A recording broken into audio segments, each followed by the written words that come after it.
Adlaw nga Biyernes karon mga kaigsuunan, petsa 26 sa bulan sa Pebrero tuig 2021. Ang pagbasa kinutlo gikan sa Ebanghelyo sumala ni San Mateo, kapitulo 5, bersikulo 20 ngadto sa 26.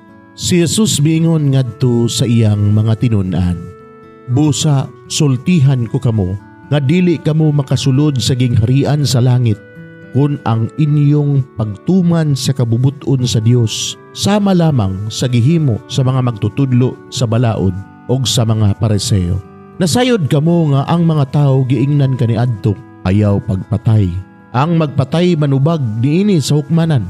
Apan karon sultihan ko kamo nga ang masuko sa iyang isig katawo dadon ngadto sa maghuhukom ug ang maghingalag kuwanggol sa iyang isig katawo manubag niini ngadto sa labawng hukmanan ug bisan kinsa nga moingon nga buang ang iyang isig katawo malagmit nga mahiagom sa kalayo sa imperno. Busa inigdala na nimo sa imong halad ngadto sa halaran unya didto mahinumduman mo nga nasilo kanimo ang imong isig katawo.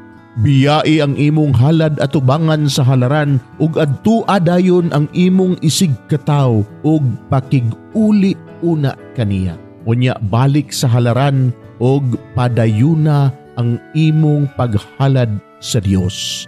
Kung may mukiha kanimo ug dadon kaniya sa hukmanan, pakighusay dayon kaniya samtang may panahon pa ug wala pa kamo moabot didto. Kay kun moabot na kamo sa hukmanan, itugyan kaniya sa huwes ug ang huwes mutugyan kanimo sa pulis ug bilangguon kaniya ug magpabilin ka didto hangtod nga mabayran nimo ang tanan mong multa.